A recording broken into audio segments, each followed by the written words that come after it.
Oke, selamat pagi Mbak Salsa. Selamat pagi. Oke, nah Mbak Salsa ini lagi bagaimana kabarnya hari ini? Untuk hari ini sih alhamdulillah baik, aman, damai. Oke, nah Mbak Salsa ini kegiatannya akhir-akhir ini ngapain aja?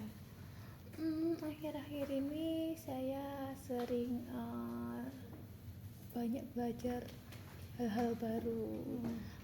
Contohnya kayak belajar bahasa-bahasa, kayak memperkuat bahasa Inggris saya. Terus juga sedikit-sedikit saya juga mulai mempelajari bahasa negara lain, kayak contohnya Korea, Cina, Jepang, sama Thailand gitu. Jadi akhir-akhir ini Mbak Salsa ini mempelajari bahasa baru gitu ya, seperti kayak Korea, Cina, Jepang, Thailand dan lain-lain gitu. Terus ada lagi? Oh ya, saya juga saat ini sedang menerapkan pola hidup sehat sih, sama kayak ditambah olahraga sedikit gitu. Oke. Jadi Mbak Salsa ini akhir-akhir ini juga melakukan sedikit olahraga untuk menyehatkan badannya Mbak Salsa gitu. Iya. Oke. Nah, Mbak Salsa ini kuliah atau sudah kerja? Untuk saat ini sih masih penganggurannya, belum dapat pekerjaan, tapi udah lulus dari kuliah gitu. Oke. Berarti sudah lulus kuliah tapi belum mendapatkan pekerjaan gitu. Iya. Kalau boleh tahu lulusnya tahun berapa ya? Kalau nggak salah sih tahun 2022 kayaknya. Oke, baik. Nah, oh iya, saya belum memperkenalkan diri gitu ya secara formal. Oh iya, tadi belum. Oke, perkenalkan, nama saya Alfia Pasara Ramadhani, bisa dipanggil Alfia, Kak, Mbak, Ibu, senyamannya Mbak Salsa gitu. Okay. Nah, saya di sini sebagai konselor atau fasilitator Mbak Salsa di sesi konseling hari ini. Nah, sebelumnya Mbak Salsa pernah ikut sesi konseling atau belum? Kalau sesi konseling sih saya pribadi sepertinya belum sih kayaknya. Belum ya. Untuk saat ini iya. Jadi ini baru pertama kali gitu ya. Iya, betul. Oke. Nah, saya di sini Mbak Salsa kan datang ke konseling ini pasti mempunyai tujuan gitu kan. Nah, kita akan membantu Mbak Salsa untuk menyelesaikan masalah, mencari solusi dari masalahnya Mbak Salsa tersebut gitu. Dan Mbak Salsa nggak usah khawatir jika Mbak Salsa pasti kan mikir kayak nanti masalahnya keluar gak ya gitu, kayak bocor. Iya, bocor gitu gak ya gitu. Tenang aja, nggak akan bocor keluar dan pasti aman di saya gitu, karena saya memegang asas kerahasiaan. Dan saya harap Mbak Salsa juga bersedia terbuka lah selama sesi konseling pada pagi hari ini gitu. Dan saya juga memegang asas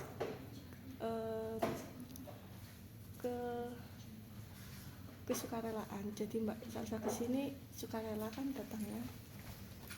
Iya, sukarela. Oke, baik. Nah, oke. Kan pasti seperti yang saya katakan, Mbak Salsa kesini kan pasti mempunyai tujuan gitu kan. Nah, iya. Tujuan Mbak Salsa datang kesini untuk apa? Saya kesini mau ini sih, kayak mencurahkan, kayak di dalam hati saya tuh kayak ada yang terganjal. Nah, saya bingung kalau saya cerita ke orang yang salah, saya malah dihujat dan dihakimi omongan saya. Nah, saya akhirnya mencari referensi di mana sih tempat yang cocok untuk keresahan hati saya ini. Nah, ternyata saya menemukanlah di sesi konseling. Oh, ternyata sesi konseling katanya bisa membantu permasalahan yang saya hadapi gitu. Oke. Jadi Mbak Salsa lebih datang ke sini lebih kayak ingin didengar saja gitu. Dan iya. Kalau cerita ke orang lain tuh takut dihakimi dan kayak dijudge gitu ya. Iya. Dan Mbak Salsa menemukan sesi konseling ini di forum internet gitu. Iya, betul. Oke, Itulah ceritanya. Oke, baik. Nah, boleh diceritakan akhir-akhir ini yang mengganggu Mbak Salsa itu apa gitu? Nah, kalau yang mengganggu sih seperti yang saya katakan di awal tadi, saya kan sedang fokus ke pola hidup sehat sama olahraga ringan. Nah, sebenarnya sih kenapa sih kok saya melakukan kegiatan tersebut? Nah, saya itu sebenarnya ingin kembali ke pola hidup saya yang sebelumnya. Soalnya saya punya garis pengalaman gitu. Saya kan sebelumnya kan juga gemuk. Nah, habis gemuk terus kan saya sudah berusaha diet selama 1 tahun. Nah, dalam 1 tahun itu saya sudah berkurang lemaknya itu sebanyak 30 kilo, hampir 30 kilo lah. Nah, tapi sama orang-orang rumah atau di sekeliling saya itu bilangnya saya kekurusan, saya kayak nenek-nenek lah, saya itulah. Nah, akhirnya saya disuruh gemuk lagi. Nah, oke lah, dengan berjalannya waktu akhirnya saya kembali lagi ke angka yang sebelumnya. Dan kenapa sekarang kok mereka bilangnya kok gemuk lagi, saya disuruh diet lagi. Terus saya itu bingung, saya itu harus bagaimana, saya itu harus kurus atau saya harus gemuk, saya itu kurus gemuk, saya bingung. Nah, saya sih kayak nggak habis pikir gitu. Oke, jadi Mbak Salsa ini mengalami hal yang ini ya, kayak di masa lalunya Mbak Salsa sempat emang badannya gemuk, terus Mbak Salsa menyempatkan diet selama 1 tahun dan akhirnya berjalan bagus gitu ya, lancar, akhirnya badannya mengecil. Tapi mengecil. kata saudara-saudara atau orang-orang di sekitar Mbak Salsa itu mengatakan kalau badannya Mbak Salsa itu jelek gitu, Iya, jelek, kurang bagus karena kayak apa ya, kayak kelihatan kalau lebih tua, iya, kayak kelihatan lebih nenek-nenek tua. gitu. Dan ketika waktu Mbak Salsa mendengar itu, akhirnya Mbak Salsa kayak menggemukkan badannya lagi gitu. Iya, berusaha menuruti omongan orang-orang tadi. Oke, terus akhirnya dikatakan lagi kalau Iya, badanmu itu setelah gemuk saya tinggi. gemuk lagi, dikatakan lagi kok badannya gemuk, Oke. gini. Nah, oke. Nah, saat menceritakan pengalaman ini, apa yang Mbak Salsa rasakan gitu?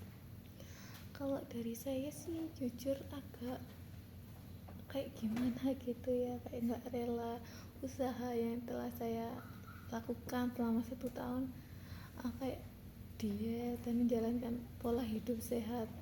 Mungkin orang-orang berpikir mudah, kayak cuma makan rebusan terus olahraga, tapi dalam kenyataannya itu sangat sulit, apalagi kalau di sekitar kita kayak lagi makan-makan. Nah, kita harus menjaga diri kita itu nggak boleh makan kayak gitu.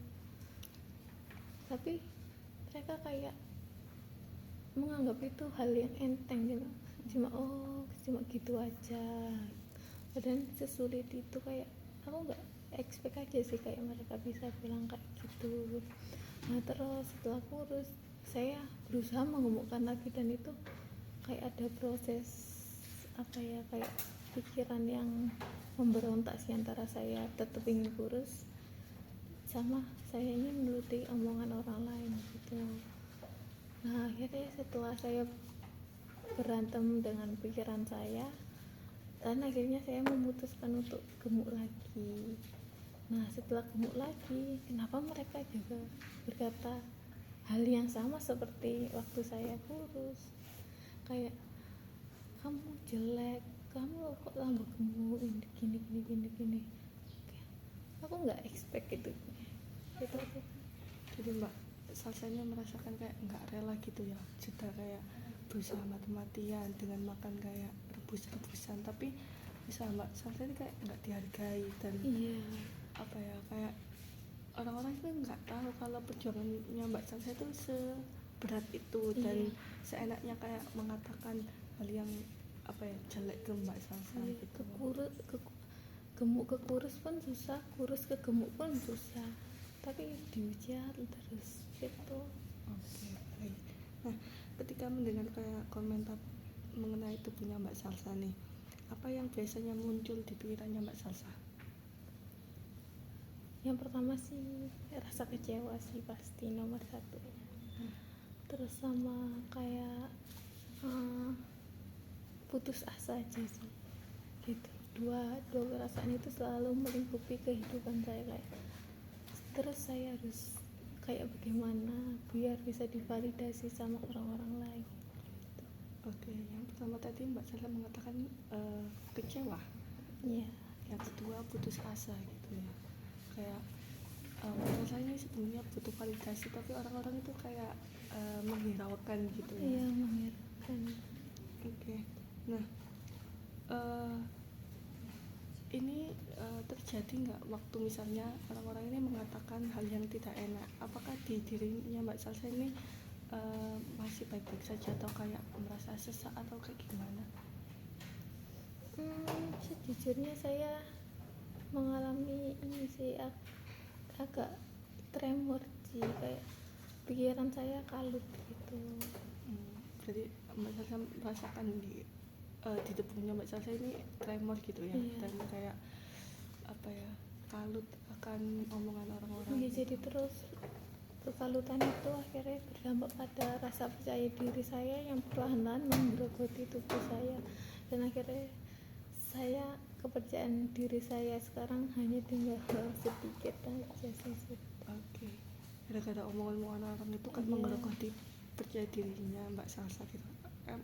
Apakah sebelumnya Mbak Salsa itu percaya diri banget gitu untuk apa ya, dengan badan segitu?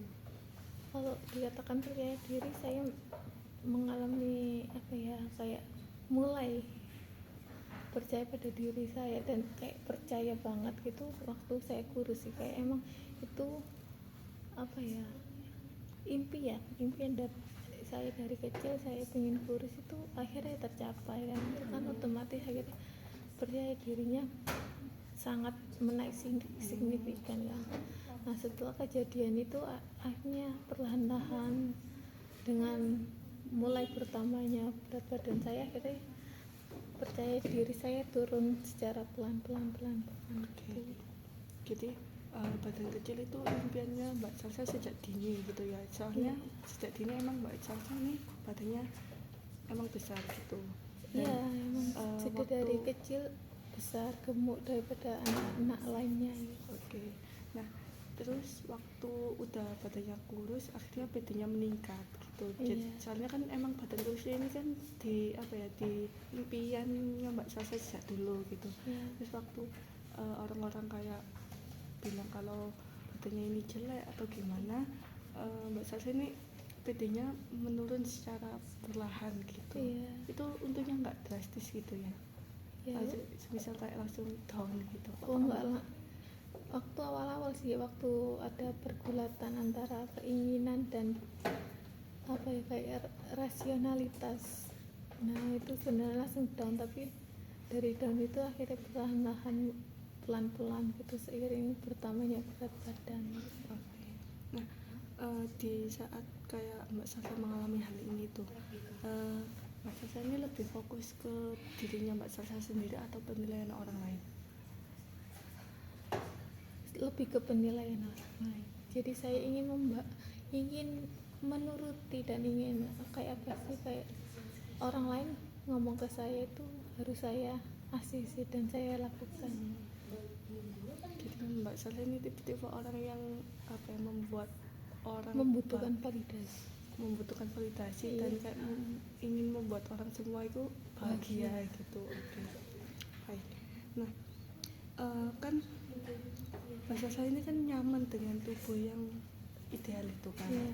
Dan di sisi lain juga Mbak Salsa itu mendapatkan komentar yang negatif gitu. Yes. Nah, bagaimana rasanya berada di dua apa ya, keadaan seperti itu? Ya, keadaannya ya jelas sangat menyesakkan sih, kayak di hati kayak wow, amazing. Oke. Jadi kayak kayak wow banget gitu ya Iya, gitu. kayak nyesek banget gitu loh Apalagi- di ulu hati. Apalagi itu kan dua apa ya hal yang bertentangan untuk Mbak Salsa gitu. Iya. Di badannya yang ideal itu bagus untuk Mbak Salsa, dan di Di sisi satunya itu lain. sisi negatifnya gitu. Hmm. Oke. Nah, apa yang membuat Mbak Salsa itu pede dengan tubuhnya Mbak Salsa? Ya mungkin gara-gara stereotip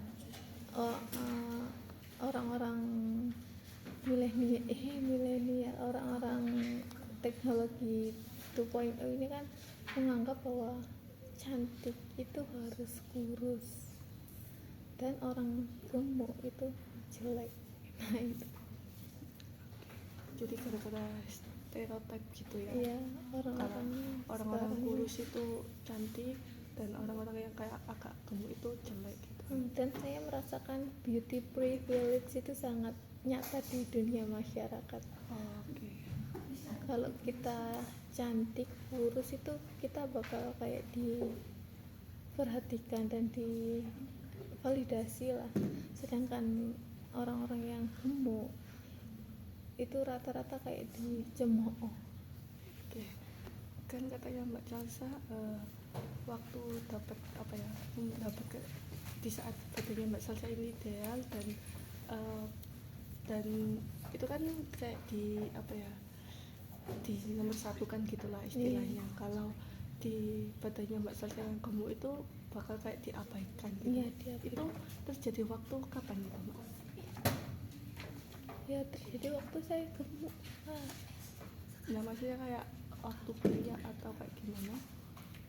Oh ya kayak misalkan contoh ringannya aja, kayak misalkan kayak beli sesuatu gitu. Kalau yang orang-orang yang jelek-jelek kan masih agak di terakhir kan, sedangkan yang cantik, yang orang yang agak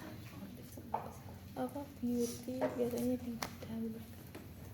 Oke, jadi Mbak Salsa mengambil contoh waktu kayak beli sesuatu di misalnya di warung gitu ya, waktu yang orang apa ya, agak kurang visualnya itu pasti diterakhirkan. Waktu ada kayak visualnya agak bagus didahulukan. Iya, gitu. seperti itu. Oke, baik. Nah, ketika komentar-komentar negatif itu muncul, apa yang berubah dari cara memandang diri Mbak Salsa gitu? Cara merubah bahwa beauty privilege itu sangat nyata. Itu sih emang nyata sih. Saya merasakan sendiri dari dua tubuh yang sudah saya alami. Itu sih. Oke. Nah, kalau boleh tahu nih, orang-orang terdekatnya Mbak Salsa itu apakah Mbak Salsa juga pernah kayak mengungkapkan gitu kalau semisal Mbak Salsa itu punya badan ideal ini emang cocok di aku, membuat aku pede gitu? Apakah pernah mengatakan? Enggak sih, enggak pernah sih ya. Yang ada cuma itu tadi sih, kayak nenek-nenek gitu. Jadi Mbak Salsa ini belum pernah mengatakan ke siapapun ya gitu. Iya. Oke. Nah, kalau Mbak Salsa mau, saya ada teknik kursi kosong nih. Nah, saya di teknik kursi kosong ini bisa Mbak Salsa membayangkan saudara terdekatnya Mbak Salsa yang bilang kalau badannya Mbak Salsa ini kayak nenek-nenek gitu. Dan Mbak Salsa kan belum pernah mencoba mengomunikasikan ke beliaunya. Jadi Mbak Salsa bisa ngomong apa yang ingin diomongkan ke saudaranya Mbak Salsa, dan Mbak Salsa nanti jadi saudaranya yang negatif tadi, dan nanti saudaranya Mbak Salsa ini apa ya, kayak membalas perkataannya Mbak Salsa sesuai yang diinginkan Mbak Salsa gitu. Kalau semisal di real life gitu kan, kalau kita ngomong itu kan pasti kayak ekspektasinya akan bagus, ternyata realitanya jelek gitu kan. Nah di sini Mbak Salsa gak usah khawatir jika semisal perkataannya jelek atau gimana, itu kan sesuai ekspektasinya Mbak Salsa. Yang diinginkan Mbak Salsa itu apa, ungkapkan di kursi kosong itu. Apakah Mbak Salsa perlu pemahaman lagi atau gimana? Boleh kasih contoh ringannya? Oke, baik. Nah di sini kan ada kursi kosongnya. Nah Mbak Salsa di sini sebagai Mbak Salsa sendiri, itu kayak ngomong nanti ke kursi kosong itu dianggap sebagai saudaranya Mbak Salsa. Nah saya sebagai Mbak Salsa gini, misalnya saya itu pede, sebenarnya itu pede dengan badan yang segini gitu, dengan badannya kurus, tapi kok kenapa orang-orang atau enggak kamu itu mencemooh badanku gitu. Terus kan sudah gitu saya pindah ke sini. Nah di sini sebagai saudaranya Mbak Salsa gitu. Jadi nanti sosok ini tuh membalas perkataannya Mbak Salsa tadi, semisal kayak gini, iya bagus tapi jangan terlalu kurus banget gitu, terlihat kayak nenek-nenek gitu kan. Terus Mbak Salsa pindah ke kursinya Mbak Salsa untuk membalas apa ya, perkataannya si sosok saudaranya ini. Apakah Mbak Salsa paham atau Paham? Berarti cuma sampai ke saya, kata-kata yang ingin saya ya semisal Mbak Salsa udah kayak apa ya, puas apa yang ingin didengar dari saudaranya ini, oke sudah cukup gitu. Oke. Mbak Salsa sudah siap? Sudah mungkin. Baik. Oke. Kan di sini dihadapkan dulu di kursi kosongnya ini. Ya oke. Nah di sini kan sebagai sosok Mbak Salsa. Ya. Nah apa yang ingin dikatakan dengan sosok saudara di sini? Bisa mulai? Bisa? Oke. Halo. Aku tuh sebenarnya impian dari kecilku itu kurus. Dan saya sudah berusaha seketat itu menjalani pola hidup sehat dan olahraga yang sangat ketat selama 1 tahun terakhir. Tapi kenapa kalian itu mencemooh hasil kerja saya, dikatakan kekurusan dan lain sebagainya? Kenapa? Why? Sudah? Oke, Mbak Salsa pindah ke sosok saudaranya itu atau orang-orang terdekatnya. Nah, kira-kira untuk membalas perkataannya Mbak Salsa di sini, itu menurut Mbak Salsa itu apa yang ingin diungkapkan dari sosok saudaranya ini? Jadi perkataan saudara saya Iya, yang nyata yang diinginkan Mbak Salsa. Kan pasti Mbak Salsa kan bilang kalau jadi divalidasi dari perkataan saya yang iya, tadi. kan semisal Mbak Salsa tadi kan kayak ngomong kenapa kalian mencemooh usaha 1 tahun saya gitu. Pasti kan si saudaranya Mbak Salsa kan pasti ngomong ya tapi jangan kurus-kurus banget nanti kayak nenek-nenek gitu kan. Itu kan pasti apa ya, perkataan negatif. Nah di sini saya menjadi saudara saya yang tapi dengan validasi yang positif. Iya, yang diinginkan Mbak Salsa itu bagaimana? Usahamu sudah sangat bagus. 1 tahun ini sudah menjalani berbagai hal untuk kurusmu. Jadi usahakan dan tetap jalankan pola hidup itu sampai nanti. Soalnya sekarang kan dunia makanan udah banyak yang nggak sehat, juga nanti juga berpengaruh ke penyakit lainnya. Mumpung masih muda, teruskan lifestyle itu dengan semangat. Begitu kah? Ya betul.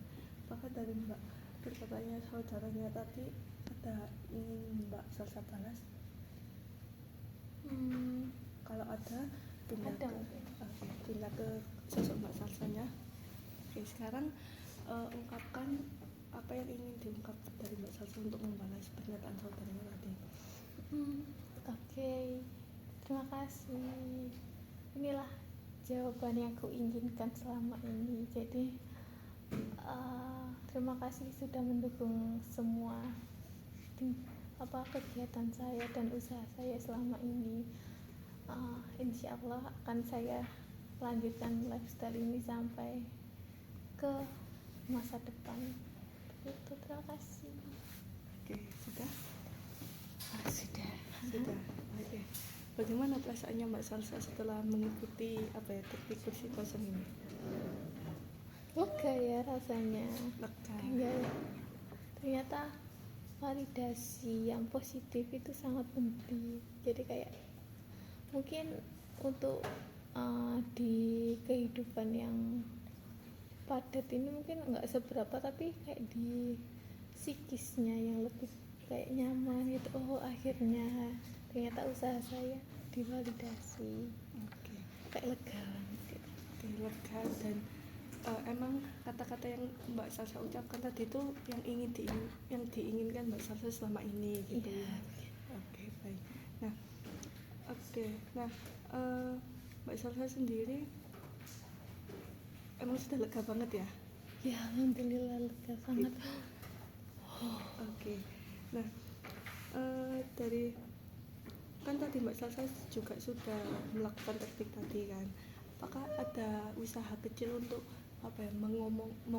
mengomunikasikan seperti itu ke orang-orang terdekatnya Mbak Salsa gitu? Mungkin di lain waktu akan saya coba. Oke, pasti dicoba tapi di lain waktu gitu Iya. ya. Oke, jadi Mbak Salsa udah ada kayak pandangan jika ingin mengomunikasikan seperti itu gitu ya. Iya, betul. Oke, nah kira-kira dari Mbak Salsa ini ketika komentar negatif itu datang lagi ke Mbak Salsa, apa yang dilakukan Mbak Salsa? Mungkin saya akan membalasnya dengan pencapaian sih. Jadi kayak Kan membuktikan diri ya gitu. lebih ke membuktikan diri bahwa saya itu bisa, saya itu nggak seperti yang kalian pikirkan. Itu Ya. aja.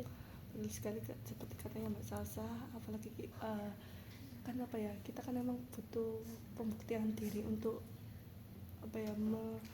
mengalihkan pandangan orang lain gitu, apalagi yang tahu dirinya sendiri kan kita. Jadi orang-orang di luar itu kayak nggak tahu kita itu sedang apa dan ngapain aja gitu. Iya, Jadi betul. Mbak Salsa itu gak usah khawatir mengenai kayak penilaian orang lain, dikarenakan kayak orang lain kan juga nggak tahu gitu loh kita habis ngapain, kita lagi apa gitu, yang tahu emang dirinya sendiri gitu. Iya. Oke.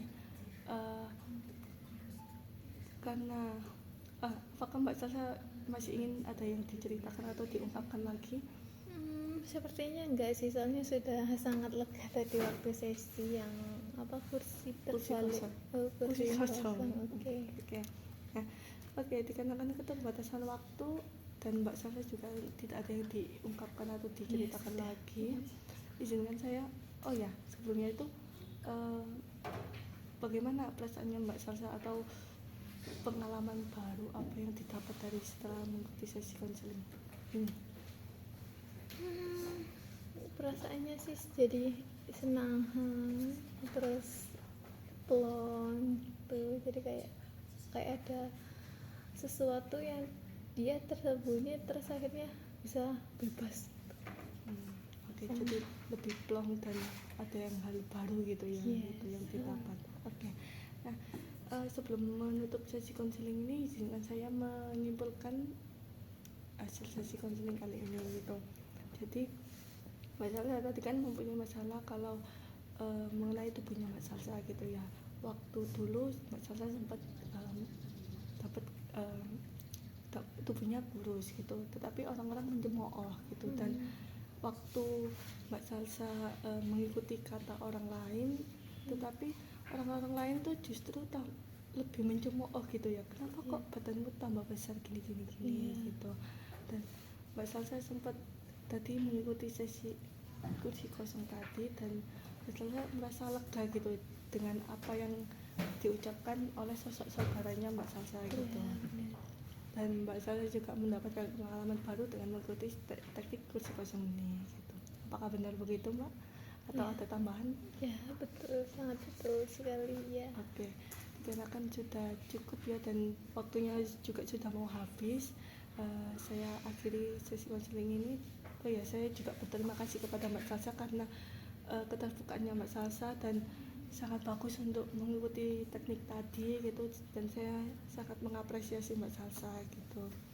Oke, cukup sekian dan selamat melanjutkan aktivitas selanjutnya ya Mbak. Iya. Terima kasih. Kepunaha. Terima kasih.